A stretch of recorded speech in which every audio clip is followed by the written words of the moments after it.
Friends, आज बात करेंगे लेखपाल की कट ऑफ के लेके। देखिए पीएच कैंडिडेट्स भाई जो हैं उनका लगातार मैसेज आ रहा था कि सर मेरी कट ऑफ बता दीजिए कि कितनी जा सकती है, क्योंकि उनमें काफी कैटेगरी है, कोई कोई कैटेगरी से, कोई कैटेगरी से।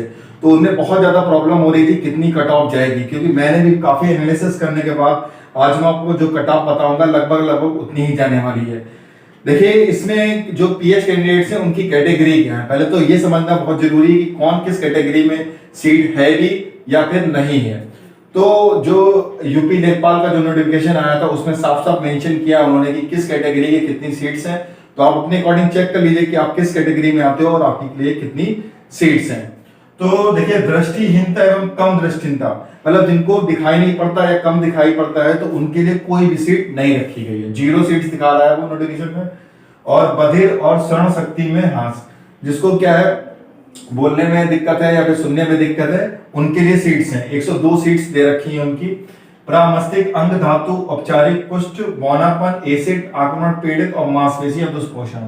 तो इस कैटेगरी में जितने लोग भी आते हैं उसमें कितनी सीट्स हैं? 122 सीट्स हैं। तो इस कैटेगरी में जो लोग आते हैं 122 सीट्स हैं। लेकिन कुछ सीट को जो है वो रिजर्व किया गया है खंड खा से लेकर घा के अधीन आने वाले व्यक्ति, और जिसमें निसंगता, जिसके अंतर्गत प्रत्येक निसंगता के लिए अभिज्ञानता पद है, मतलब उनके लिए 85। जिनके एसिड अटैक है उनको भी रखा गया है, और जिनको मल्टीपल प्रॉब्लम्स हैं, मल्टीपल डिसऑर्डर है, उनको भी रखा गया है। इसमें वो सीटें उनके लिए रिजर्व की गई हैं।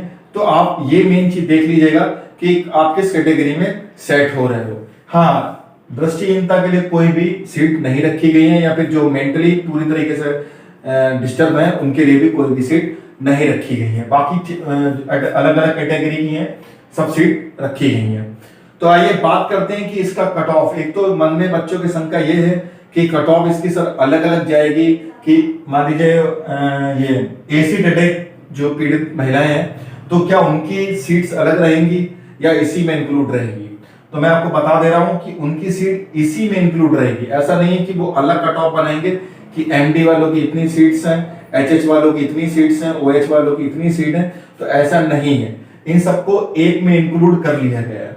क्योंकि अभी तक जो यूपीएससी ने जितने भी रिजल्ट दिए हैं, जूनियर असिस्टेंट का रिजल्ट दिया है या इससे पहले और रिजल्ट आए हैं, लोअर वगैरह के आए हैं, तो उसमें जो है वो विकलांग या दिव्यांग है तो उसकी सीट्स जो है वो अलग अलग नहीं की है। उनके लिए एक मिनिमम कट ऑफ रख दिया गया है कि दिव्यांग भाइयों के लिए इतना कट ऑफ रहेगा। तो ऐसा नहीं कि उसमें जनरल ओबीसी एससी एसटी करें या फिर उसमें भी वो कैटेगराइज करें कि ओएच ऐसा है, एचएच ऐसा है, एएसी के लिए ऐसी सीट्स है। अभी तक किसी रिजल्ट में देखने को नहीं मिला है।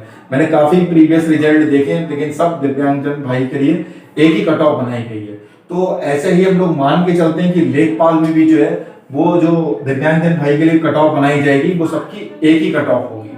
पीएच कैंडिडेट्स वालों की एक ही कट ऑफ होगी। डिमांड तो लोग ये भी कर रहे थे कि अलग अलग सीट्स के लिए अलग अलग कट ऑफ होनी चाहिए, कि जैसे कि मान लीजिए एमडी है, मल्टीपल डिसऑर्डर्स हैं उसकी, तो उसके हो सकता है कैंडिडेट्स कम रहे उनका, तो उनकी अलग बना देंगे कट ऑफ तो उनको ज्यादा फायदा मिलेगा। मान लीजिए एसिड अटैक्स हैं, उन महिलाओं ने कम अप्लाई करा है लेकिन वो मजबूरी में इसी में इंक्लूड हो जाएंगी। या फिर बाधिर जो लोग हैं या सुनने में जिनको ज्यादा दिक्कत है तो वो भी इसी में इंक्लूड हो रहे हैं। तो ये थोड़ा सा प्रॉब्लम है कि सबको इसी में इंक्लूड कर दिया जा रहा है, और फायदा थोड़ा सा उनको भी हो रहा है कि जैसे मान लीजिए कि स्वर्ण शक्ति वाले काफी कैंडिडेट्स होते हैं तो उनके लिए थोड़ी सी अलग सीट रख दी गई है। तो ये भी कुछ कहीं पे नुकसान है किसी का, कहीं पे कुछ फायदा भी है। तो अब मैं आपको बता रहा हूं कि अपने एनालिसिस से कितनी कट ऑफ जाने वाली है, क्योंकि कट ऑफ जो है वो जनरल ओबीसी एससी एसटी तो ऐसे तो नहीं बनने वाली है। एक कॉमन कट ऑफ होगी जिसमें क्या होगा, सभी दिव्यांगजन भाई बहनों को जो है बुला लिया जाएगा और फिर देखा जाएगा कि कौन किस कैटेगरी में सेट हो रहा है। कि मान लीजिए कोई इसमें सेट हो रहा है, कोई इसमें सेट हो रहा है, फिर वो बाद में देखा जाएगा, बाद में मेडिकल वगैरह जो होगा उसमें सेट होगा। हो सकता है कि कोई यहाँ पर डॉक्यूमेंट नकली भी बनवा के सबमिट कर रहा हो, लेकिन बाद में वो सब पता चल जाएगा।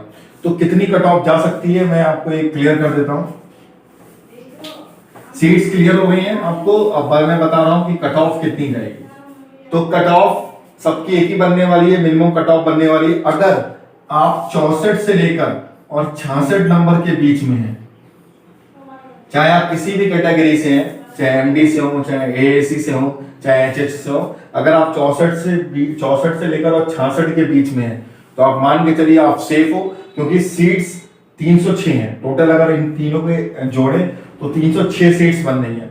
306 सीट्स हैं, वो कम नहीं होती हैं, ठीक ठाक सीट्स हैं। क्योंकि मैंने कई रिजल्ट प्रीवियस देखे हैं तो लगभग इतना गया है रिजल्ट। जहाँ पे 500 सीटें थी तो वहां भी जनरल और विकलांग में बहुत ज्यादा गैप देखने को मिला। और यहाँ पर सीट्स अच्छी खासी हैं, 306 सीट्स हैं।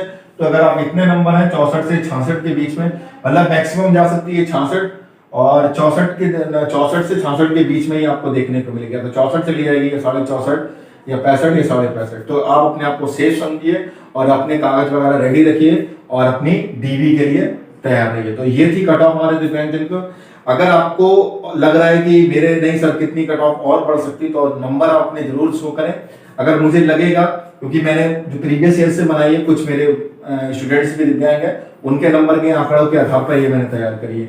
अगर आपको लग रहा है कि नहीं सर इससे बेहतर जानी चाहिए, तो आप मुझे आंकड़े दीजिएगा, मैं उस पर एनालिसिस करके फिर एक वीडियो बनाऊंगा। तो मिलते हैं नेक्स्ट वीडियो में।